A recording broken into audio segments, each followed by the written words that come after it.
মোহাম্মদ শাহিন আলম বাংলাদেশের নাগরিক। ২৯ বছরের তরতাজা এই যুবকেরই হৃৎপিণ্ডে সম্প্রতি ধরা পড়ে এক জটিল সমস্যা।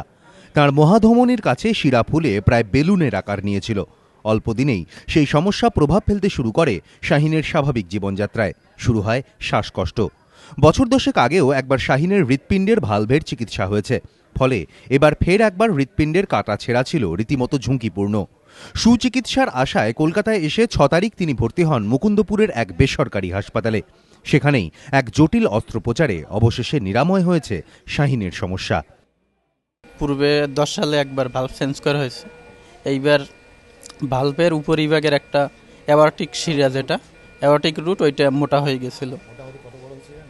ওইটা 102 মিলিমিটার হয়েছিল। অ্যানিউরিজমটাকে আমাদের ঠিক করে রিপেয়ার করতে হবে, হার্টের দিকটাকে ঠিক করে মেনটেন করতে হবে।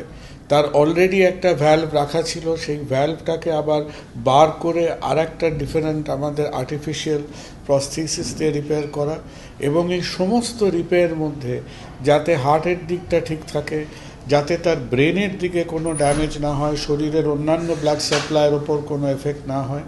তো এতগুলো জিনিসকে মেনটেন করে চলাটা, সেটা হচ্ছে এই কেসটার মধ্যে অ্যাকচুয়াল চ্যালেঞ্জ। যেটা চিকিৎসকেরা জানিয়েছেন শাহিন এখন সুস্থ। অল্পদিনেই তিনি ফিরতে পারবেন স্বাভাবিক জীবনে। আর নতুন করে জীবনযুদ্ধ শুরুর স্বপ্নে বিভোর শাহিন বলছেন, ভারতে আসার এই সুখস্মৃতি তাঁর হৃদয়ে থাকবে সারা জীবন। নিমাই পান্ডা, এবিপি আনন্দ, কলকাতা।